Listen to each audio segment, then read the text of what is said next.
Hey there, sixth graders. We're going to go ahead and take a look at powers of 10 today because something really special happens with our powers of 10. We are going to come to a really nice conclusion about these powers of 10 that are actually very powerful. So powers of 10 deal with things called exponents, and exponents represent repeated multiplication.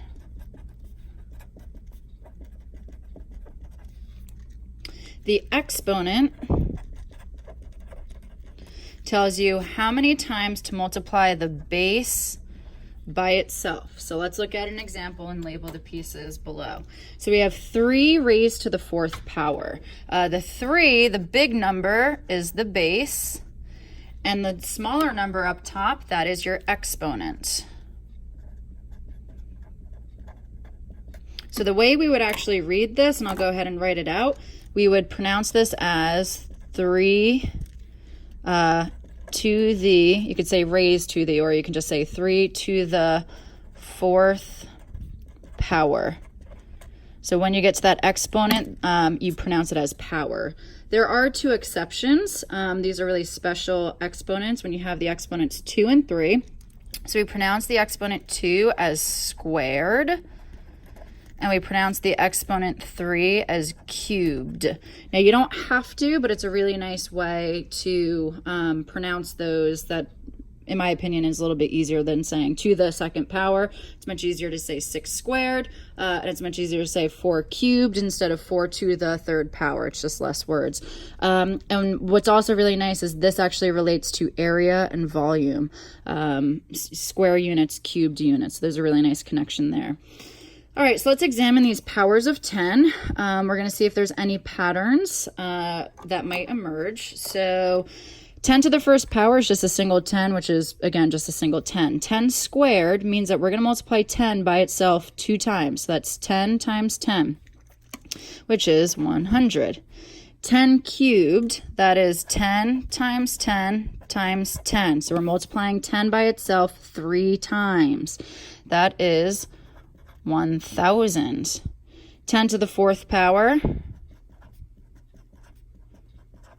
is 10,000, because 10 times 10 is 100, 10 times 10 is 100, 100 times 100 is 10,000. And we have 10 to the 5th power, and that is 100,000. We could continue this pattern. 10 to the 6th power would be 1,000,000. So let's see if we're noticing any patterns. Let's make a comparison to maybe our exponents and our products. So you might have realized, wow, 10 to the 2nd power had 2 zeros. 10 to the 3rd power had 3 zeros. 10 to the 4th power had 4 zeros. That's not a coincidence. That is certainly a pattern. So there are the same number of zeros as the exponent. Sorry, I'm running out of space. Exponent. I'm running into my stand here. I apologize.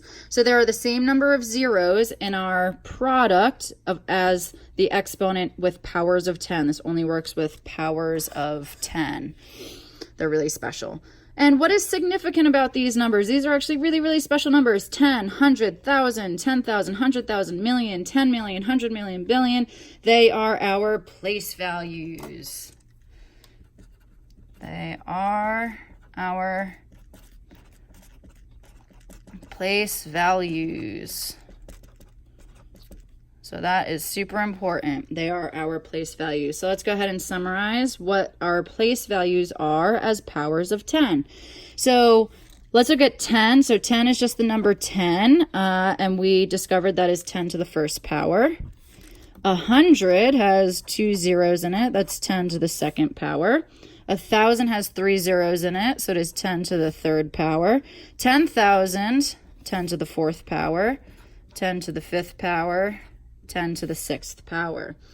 Now, we did not discover what our ones place value is quite yet. So this is still a little bit unknown to us, but let's take a look and see if we have some patterns emerging and if we can maybe make a prediction as to what our ones would be as a power of 10.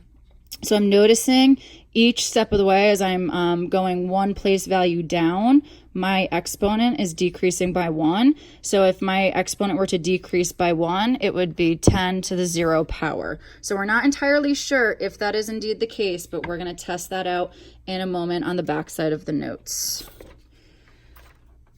Okay, so let's extend this pattern and see if 10 to the 0 power does indeed end up giving us 1.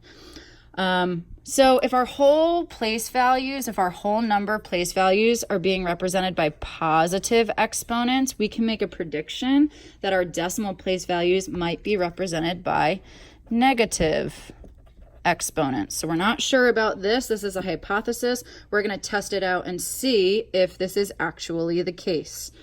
So we have 10 to the 5th. We're going to write this out in expanded form. Again, because we're going to see if there's some additional patterns emerging. 1, 2, 3, 4, 5. Okay, 10 to the 4th. 1, 2, 3, 4 zeros. 10 to the 3rd. 10 cubed is 1,000. 10 squared is 100. 10 to the 1st is 10. I'm noticing a pattern as my exponent is decreasing by 1. So as these exponents, I go from 5 to 4 to 3 to 2 to 1, something really interesting is happening here mathematically. Now, I know some students say we're getting rid of a 0. I do agree with that. However, that doesn't tell me mathematically what's happening. So as I go from 100,000 to 10,000, as I go from 10,000 down to 1,000, 1,000 down to 100, 100 down to 10, I want to know mathematically, addition, subtraction, multiplication, division, what is happening. We are, especially here, this is an easy case to see, to go from 100 down to 10. Well, we could subtract 90, but that's not the same pattern as going from 1,000 to 100, and we can divide by 10. So let's see if that works for all of these. 1,000 divided by 10, very nice, is indeed 100. So each step of the way, we are dividing by 10. So as your exponent decreases by 1, we take the previous answer and we divide it by 10. To go from 1 to 0, we are decreasing our exponent by 1, so we are going to continue dividing by 10. So I'm going to take this and I'm going to divide by 10 one more time.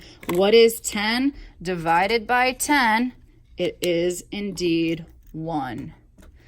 Just like we anticipated it might be on the front side of the notes. Sorry, I skipped this. So what did happen as we decreased the exponent by 1? We divided by 10. Sorry, I skipped that. Okay, so I'm feeling very good now about the fact that 10 to the 0 power is indeed 1 because we used our pattern work, and that makes a ton of sense. Let's see what happens as we continue that pattern, because I want to know about our decimal place values because we've only stopped at 1. Let's continue that pattern and see what might happen. So now 10 to the 1st power is 10. I'm decreasing my exponent by 1, so I shall divide by 10. 10 divided by 10 is 1. Ooh, I'm decreasing my exponent by 1, so I therefore will divide by 10.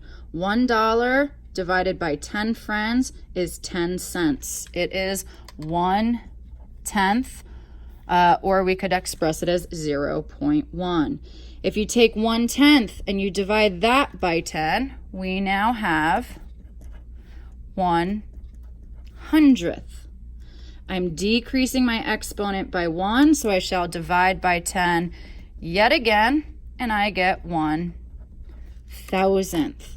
If you're not convinced that 1/10 divided by 10, so let's use our fraction skills. 1/10 divided by 10, I can multiply by the reciprocal, and I do indeed get that 100th. If I took 100th and divided by 10, that's the same thing as 100th times a 10th, which is 1,000th. A 10th, 100th, 1,000th, that sounds like our place values. So let's go ahead and label these place values now using these exponents and our powers of 10. So these negative exponents end up giving us fractions, which fractions are equivalent to decimals. And in fact, let me write those down over here.